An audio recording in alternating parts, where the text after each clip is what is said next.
That's always a funny last line there. Hello, Andy Crowner. Oops. Andy Crowner?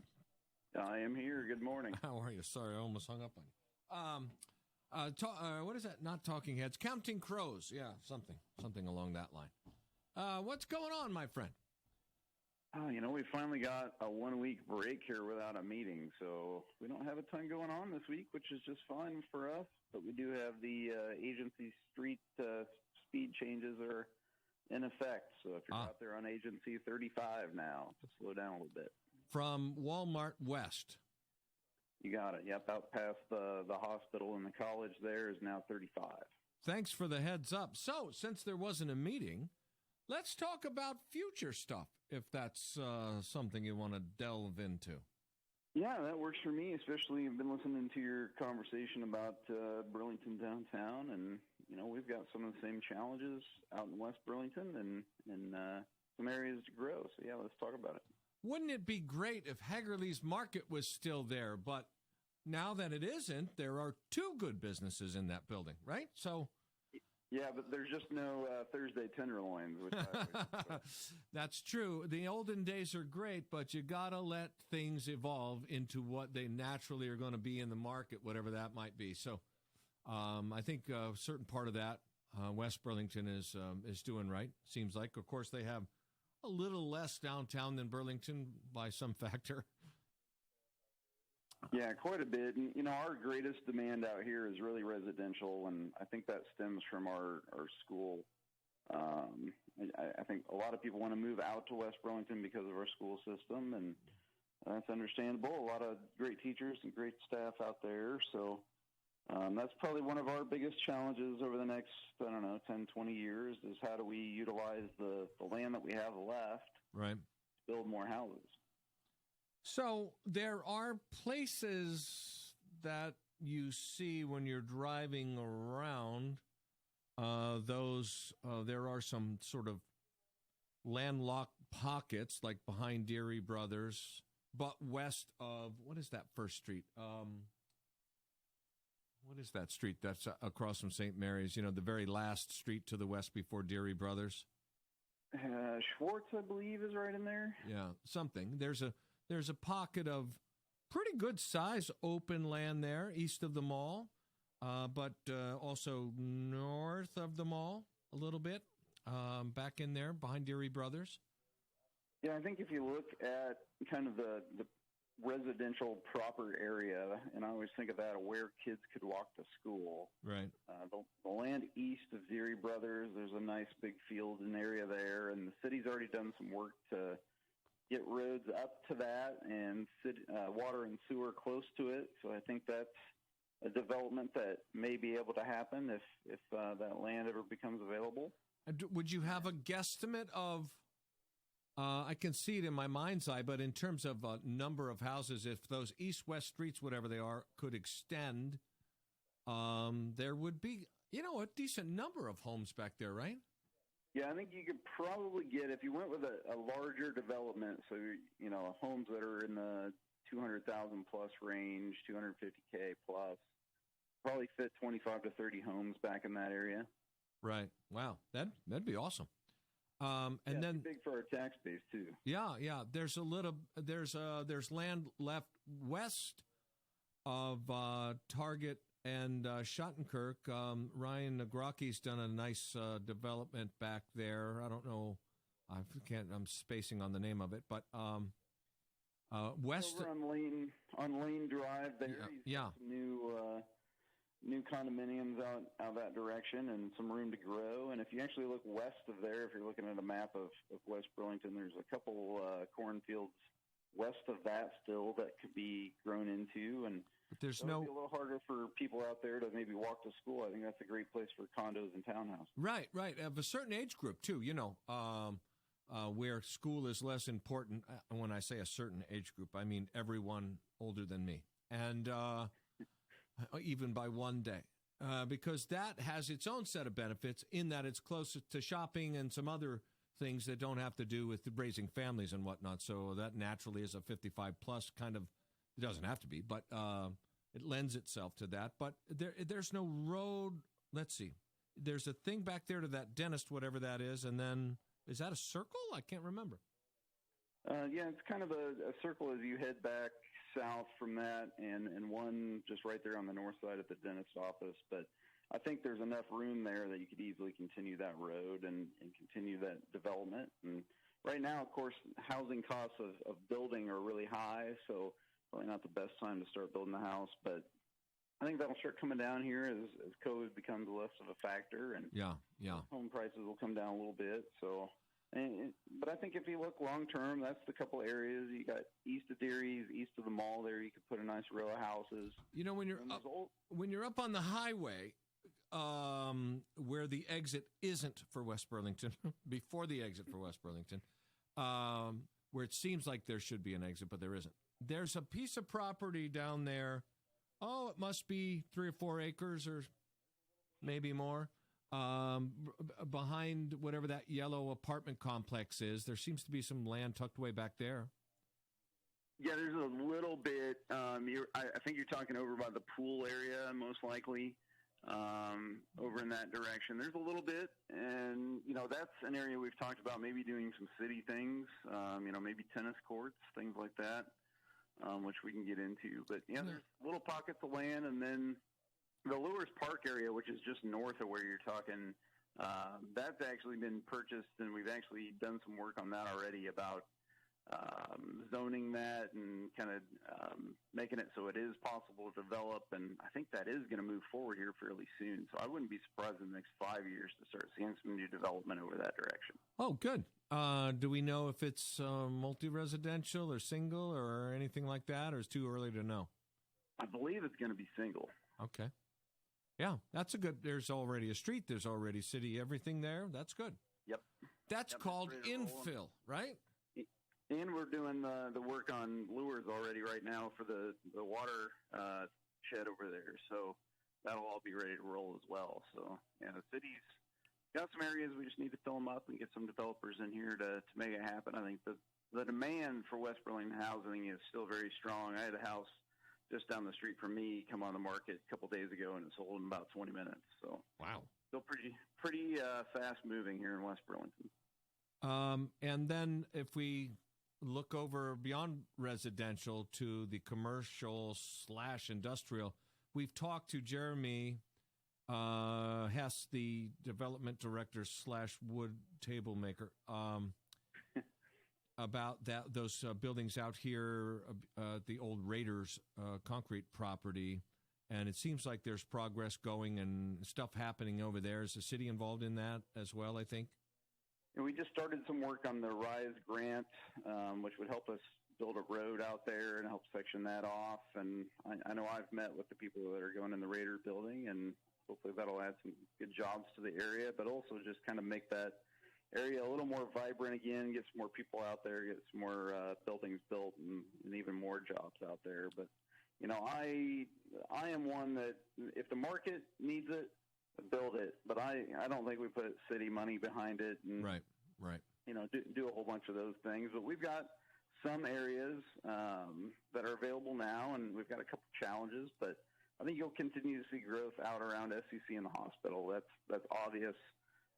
There's still some land out that direction, and I think that area will continue to grow as those two entities continue to grow. We've also got a couple areas south on Broadway down towards the Recplex that are still kind of in West Burlington, right?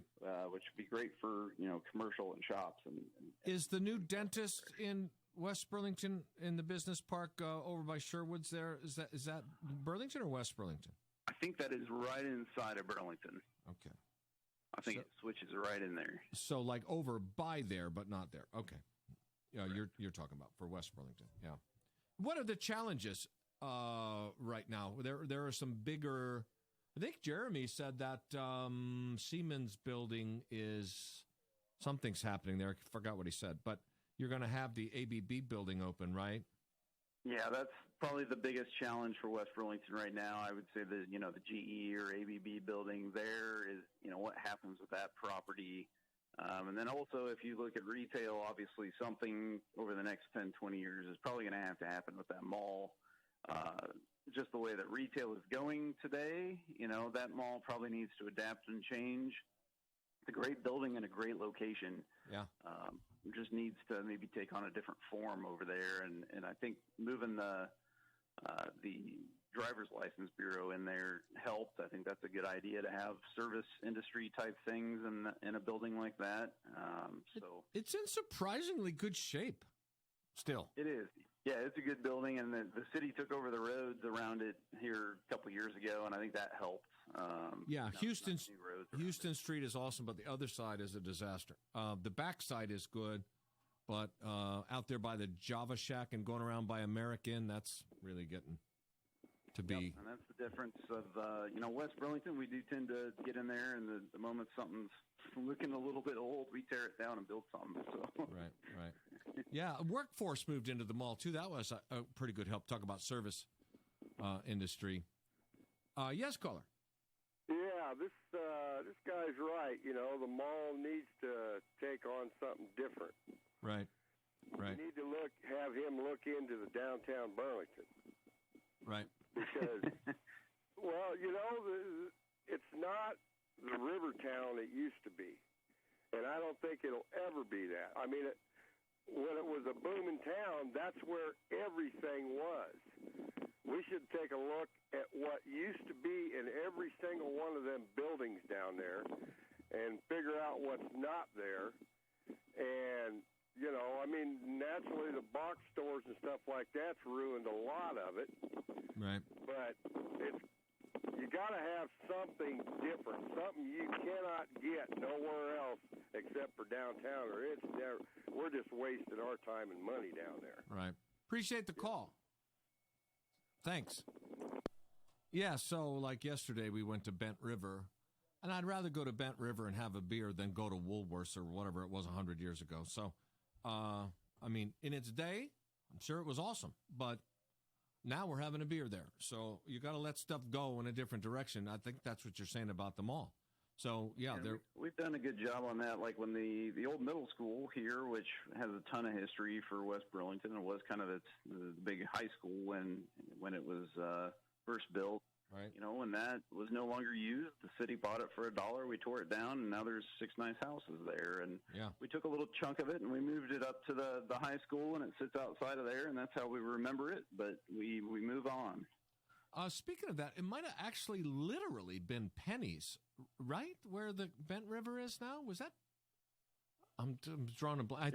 It was pennies. Yeah, I did a little work with those folks on marketing right when they first opened, and that was the old Pennies building. I think they still have some of the old signs. Yeah. So the Pennies out here at the mall, which is a huge anchor.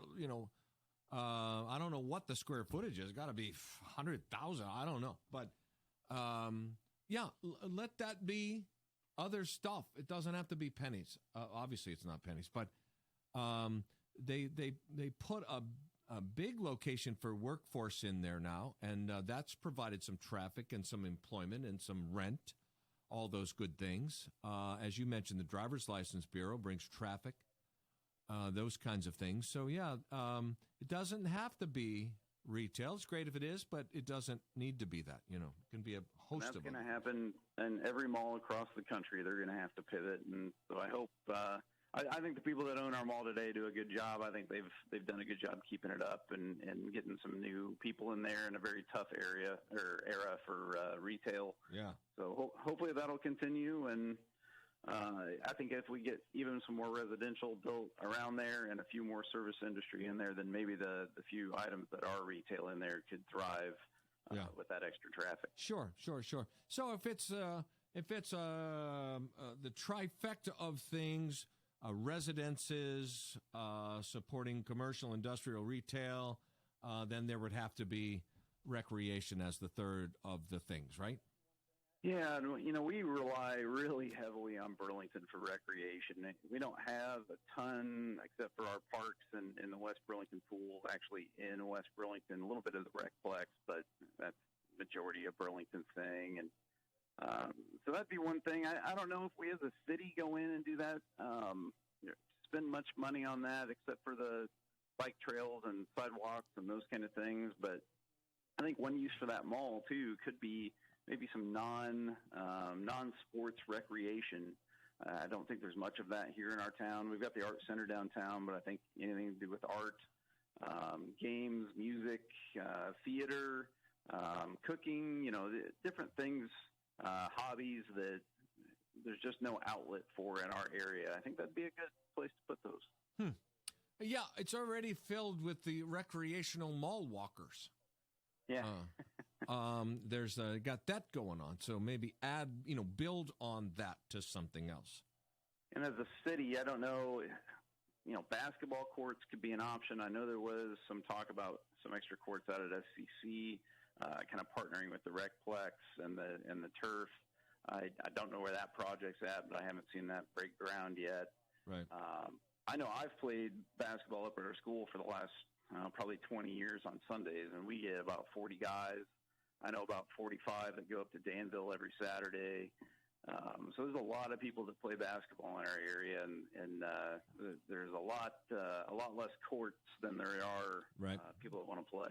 And we say play loosely in this context of you older guys. Anyway,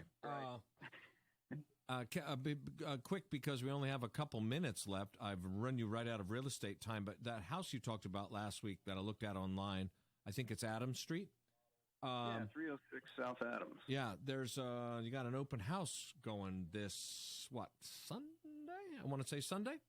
Yeah, this Sunday from 1 to 3, we'll open that up and let people come in and tour it. Again, it's 306 South Adams, just briefly, completely remodeled, 3-bed, 2.5-bath, new roof, new kitchen, new flooring, new windows, new master bedroom and bathrooms, new front deck out front, listed at $139,900, so be a great first home for somebody or somebody looking to maybe move from a 2 to a 3-bedroom. So just a perfect property. So 1 to 3 on Sunday. That'll be open. I'd kill for 2.5 baths. Anyway, if you're thinking of selling your home or you at least want to get some kind of idea of where you are, Andy will do a free market analysis on your home. Go to andycrowner.com or his Facebook page, Andy Crowner, and he will hook you up. andycrowner.com. Right now, you say we have 123 homes available in the entire county. That is less than half of what it should be. Yeah, we have a ton of buyers right now with the low interest rates. So if you're thinking at all about selling, please give me a call. Let's talk about it, because I've got a ton of buyers and there's no houses on the market. Beautiful. Andy Crowner, my guest. Thanks, Andy. Good to hear from you. Have a great week. You too. Thank you. Take care. That's 306. I put it in the chat room. 306 South Adams. Open house on Sunday, 1 to 3 p.m. 3-bed, 2.5-bath, completely remodeled, $139,900. Wow.